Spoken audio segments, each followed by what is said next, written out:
It was supposed to be an ordinary flight. Marcus Reed, a black CEO, settled into his first-class seat, ready for a long journey home.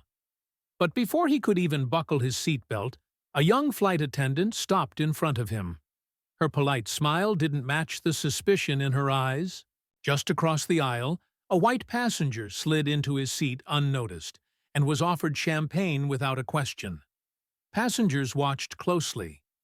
Was this a simple mistake, or proof of something far worse? Watch until the end. Wait a second. Tell us where you're watching from in the comments, and don't forget to subscribe for more powerful stories like this. Marcus Reed was used to long flights. As CEO of a booming tech company, he traveled frequently, often in first class, not because of luxury, but because the endless hours of meetings demanded rest in transit. On this trip, he was returning home after signing one of the biggest deals of his career. He looked forward to the quiet of the cabin, a chance to breathe. Sliding into his leather seat, he adjusted his cufflinks and placed his laptop bag neatly under the chair. Around him, passengers murmured in hushed tones as the cabin crew prepared for departure. One attendant, a young woman with perfectly tied hair and a crisp uniform, passed by. For a moment, their eyes met. There was something in her glance, hesitation, suspicion, that Marcus had felt before. He brushed it aside, unaware that soon every passenger would witness it unfold. Minutes later, the same flight attendant returned. She paused directly in front of Marcus's row, holding a tablet. Her smile was thin. "Sir, may I see your boarding pass again?" she asked. Marcus handed it over calmly. She studied it as if searching for flaws. Just then, a white passenger in casual clothes entered the row across the aisle. She welcomed him warmly, offered champagne, and moved on without asking a single question. The contrast was impossible to ignore. Marcus noticed passengers exchanging glances, some whispering, others pulling out their phones. The attendant, however, wasn't finished. She returned once more, this time leaning slightly forward. "Sir, are you sure you're in the right cabin? This section is reserved for first class." The words stung. 2 rows behind, Marcus's assistant quickly pulled out the printed itinerary. His name, Marcus Reed, was printed clearly, his seat confirmed. Still, the attendant frowned, hesitating as though the evidence wasn't enough. Meanwhile, the white passenger reclined comfortably, sipping his drink, unbothered. The injustice was apparent. Cameras captured Marcus sitting still, calm but visibly humiliated.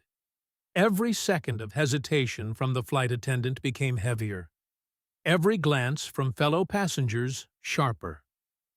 What should have been a routine flight was turning into a public display of doubt and prejudice, one that the world would soon witness. The head flight attendant, a woman too, arrived after being called.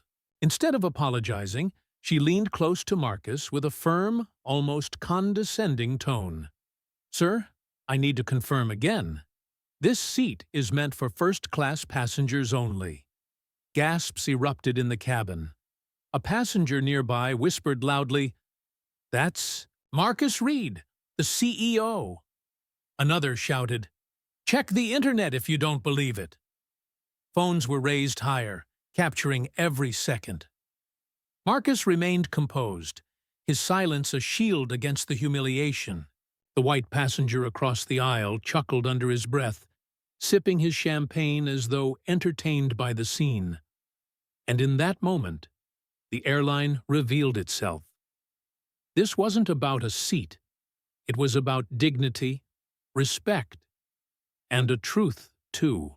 Many already knew, but too few dared to admit. By the time the plane landed, the videos had gone viral. Millions watched the clip of Marcus being questioned repeatedly, while the white passenger sat unbothered and untouched. Social media exploded with outrage, forcing the airline to engage in damage control. They issued an apology, but the wound went far deeper than words. For Marcus, the humiliation was a reminder that success did not erase prejudice. Yet his calm, dignified response inspired millions. His story became a rallying cry, a mirror exposing what too many had normalized. What began as a flight turned into a symbol of accountability, forcing an industry and the world to confront its bias. And the question still lingers: how many more humiliations must be filmed before absolute equality takes flight? Which country and city are you watching from? Take care.